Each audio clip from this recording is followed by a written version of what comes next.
Basic complete हो गया। अब बारी है मेन टॉपिक पर, जो कि टाइप्स ऑफ रिलेशन। यहीं से हमारा ये चैप्टर स्टार्ट होता है।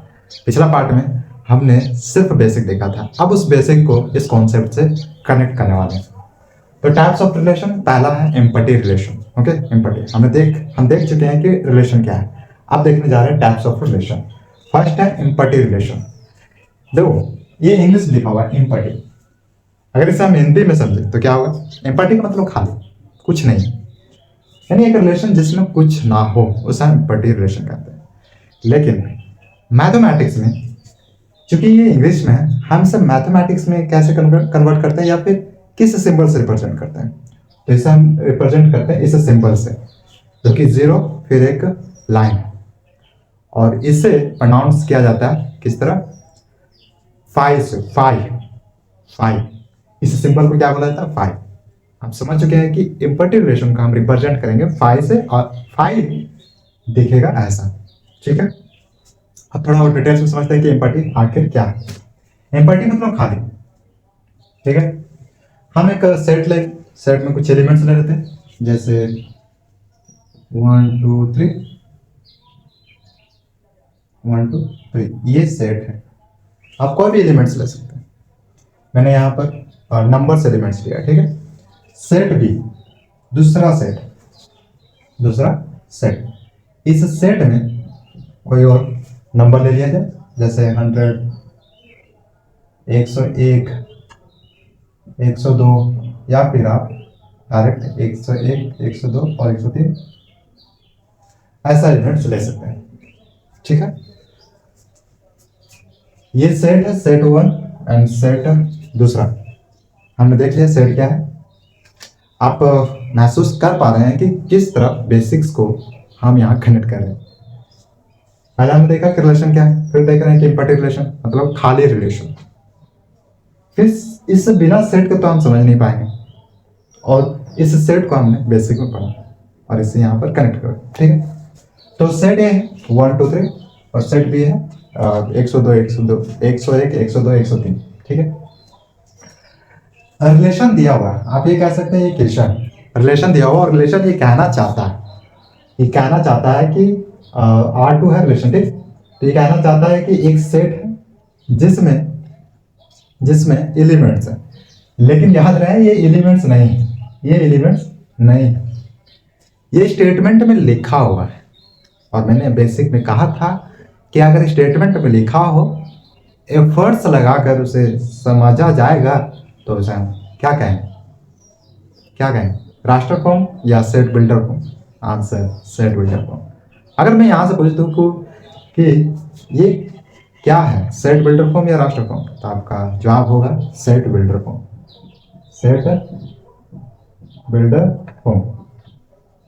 क्लियर? लेकिन हमारा फोकस फिलहाल इस पार्ट में सेट बिल्डर फॉर्म पर नहीं है। मैंने सिर्फ इतना बताया कि हाँ, इस फॉर्म को हम सेट बिल्डर फॉर्म कहते हैं, क्योंकि ये एलिमेंट्स में नहीं लिखा हुआ है। ये स्टेटमेंट के द्वारा बताना चाह रहा है कि आपका एलिमेंट्स कुछ इस तरह से होना चाहिए। अब इसे पढ़ते हैं, जैसे ए कोमा बी, एक ऑर्डर बनेगा, इस तरह बनेगा। ए की जगह पर कुछ और हो सकता है, बी की जगह पर कुछ और होगा, और वो क्या हो इसके आगे लिखा हुआ है। ए कोमा बी इस तरह से ऑर्डर बनना चाहिए, सच दैट इज टू कह सकते हैं, सच दैट ए बिलोंग्स करना चाहिए ए से। पर याद रहे दोनों बराबर नहीं है, ये ए है से स्मॉल लेटर है, ये दूसरा ए है सो कैपिटल लेटर, इसलिए दोनों बराबर नहीं। ठीक है, तो स्मॉल ए किससे बिलोंग करना चाहिए? इस ए से। फिर बी बिलोंग्स करना चाहिए इस बी से।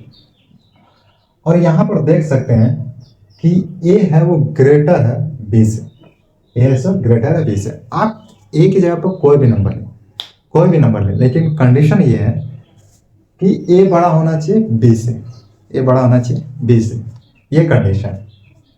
आप इस तरह का पेयर बना जिसमें एक का, जैसे मान लीजिए मैंने यहाँ पर ये नंबर लिया, ठीक है, और सेट बी में ये नंबर लिया। तो अगर आप एक लेते हैं, ठीक है, ए की जगह पर मैंने एक लिया, और बी की जगह पर मैंने 101 लिया। यहां तक तो ठीक है, और यहां तक भी ठीक है कि जो ए है, ये ए बी सी, ये ए बी सी, यहाँ तक तो ठीक है, लेकिन यहाँ देखो ए बिलोंग करना चाहिए ए से। आप ये भी देख सकते हैं कि एक है, एक बिलोंग कर रहा है सेट ए से, और ये 101 ये बिलोंग कर रहा है बी से। यहाँ तक भी ठीक है, यहाँ तक भी ठीक है। और ये बी है, वो भी बिलोंग कर रहा है बी सेट से, यहाँ तक भी ठीक है। जब बात इस कंडीशन का आएगा तब यहाँ पर ये वैलिड नहीं होगा। जैसे देख सकते हैं कि ए, आप कहेंगे कि ये ए की जगह पर है और ये बी की जगह पर है। इस कंडीशन को देखें, ये कहना चाह रहा है कि ए बड़ा होना चाहिए। एक है क्या, एक 101 से बड़ा है? क्या एक 101 से बड़ा है? जो एक है ये छोटा है 101 से, यही जवाब होगा आपका। तो यहाँ पर ये वैलिड नहीं है, ये वैलिड नहीं। यहाँ तक ठीक था, लेकिन जब बात इस पर आया तो ये सेटिस्फाइड नहीं हो रहा, तो हम कहेंगे कि ये ऑर्डर पेयर नहीं बनेगा, ये ऑर्डर पेयर नहीं होगा। कंडीशन ये है कि आपको बस ए छोटा होना चाहिए बी से, ए बड़ा होना चाहिए बी से, ए बड़ा होना चाहिए बी से, ठीक।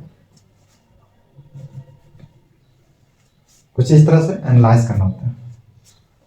नेक्स्ट अगला है यूनिवर्सल रिलेशन। अब यहाँ पर देख सकते हैं कि जो 100 था, या फिर लिया जाए 7,6, ये इस सेट में नहीं है, तो हम इसे क्या कह देंगे 5, क्योंकि ये नहीं है इसमें, ठीक है। या फिर आप ये भी लिख सकते हैं 1,100, ये भी इसमें नहीं है, तो हम इसे क्या कह देंगे 5, क्योंकि ये इसमें नहीं है, इसमें नहीं।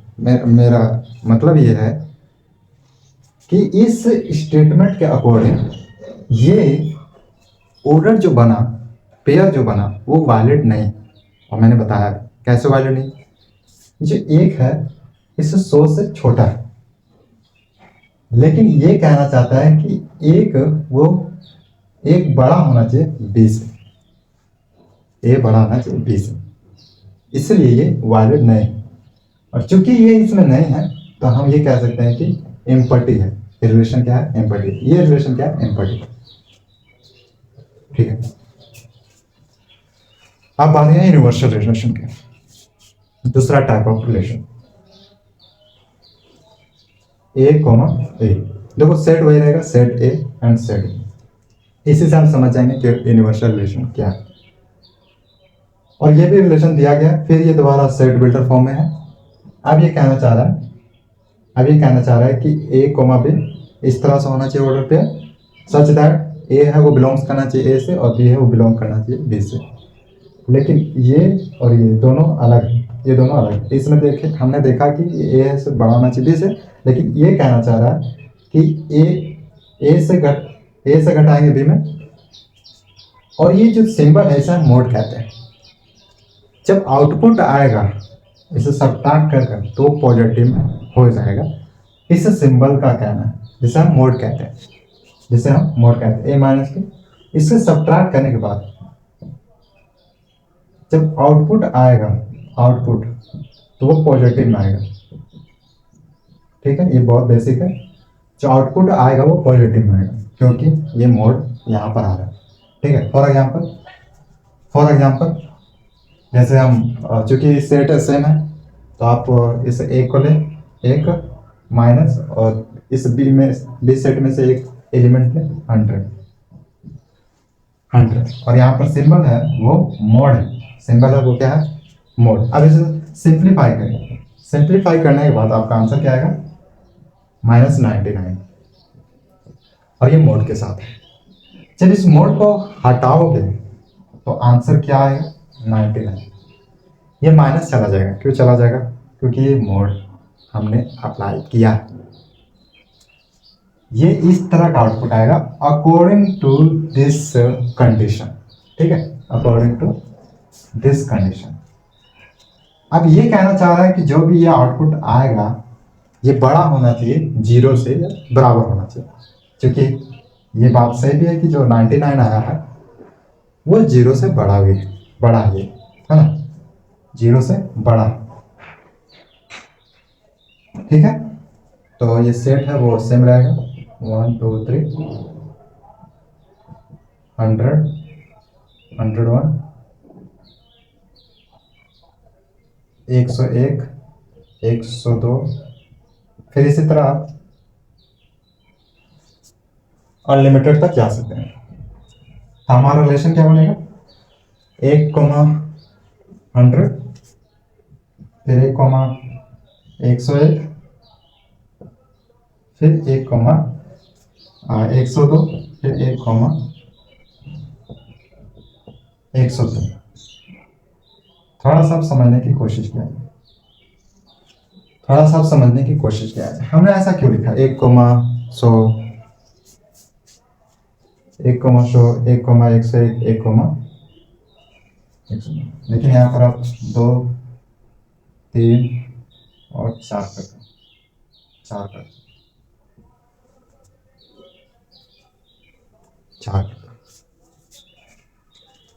यहाँ पे देख सकते हैं। ऐसा इसलिए क्या, क्योंकि आउटपुट है इस कंडीशन के अनुसार सही आ रहा है, इस कंडीशन के अनुसार सही आ रहा है, लेकिन जब हमने यहाँ पर देखा तो इस कंडीशन के अनुसार आउटपुट सही नहीं आ रहा था। ठीक है, यहाँ पर देख सकते हैं कि ये 99 पॉजिटिव भी है और ये 0 से बड़ा भी है, इसलिए ये वैलिड है। और हमने क्या क्या नंबर रखा था, 1 रखा था और 100 रखा था, तो 1,100 फिर आप इसी तरह 2,101 रखेंगे तो आपका 99 आएगा और ये भी पॉजिटिव है और ये भी 0 से बड़ा है। तो इस तरह से ये सब वैलिड, ये सब वैलिड। ठीक है, इस तरह आप कंटिन्यू जा सकते हैं। तो हम इसे क्या कहेंगे, R is universal, R is universal. ये 2 टाइप्स थे, हम अब इसे रिकैप की तरह समझेंगे। पहला था इम्पर्टी रिलेशन, इम्पर्टी मतलब खाली, खाली का मतलब ये जो 1,100 है वो इसमें नहीं प्रेजेंट है। अकॉर्डिंग टू कंडीशन मैं जानता हूँ कि 1 है वो इसमें है और ये 100 है इसमें नहीं। आप अगर यहाँ पर 101 भी लेते हैं तो भी आपको ये देखने को मिलेगा कि ये इसमें प्रेजेंट, इसके लिए वैलिड नहीं। According to this condition, condition compulsory है, कंडीशन कंपलसरी है, मैं दोबारा कहना चाह रहा हूँ। अब ये देखा जाए, फिर हमने देखा यूनिवर्सल रिलेशन, हमने सेम सेट लिया जस्ट समझने के लिए, फिर देखा कि ये रिलेशन स्टेटमेंट में दिया हुआ है और ये कहना चाह रहा था कि ए कोमा बी कुछ इस तरह से एक ऑर्डर बने और ए है वो बिलोंग्स करना चाहिए सेट ए से और ये बी है बिलोंग करना चाहिए सेट बी से। कंडीशन ये था, इस रिलेशन के लिए कंडीशन ये था, कंडीशन था कि आप ए को घटाए बी से, फिर मोड हटाएंगे तो पॉजिटिव में चला जाएगा, पॉजिटिव में अगर चला जाए और वो 0 से बड़ा हो तो जो आपने एलिमेंट्स लिया वो वैलिड है और आप उसे रिलेशन बनाने के लिए प्रयोग कर सकते हैं और वही रिलेशन यूनिवर्सल कहलाएगा। ठीक है, ये 2 टाइप्स था। इसके बाद आइडेंटिटी रिलेशन है,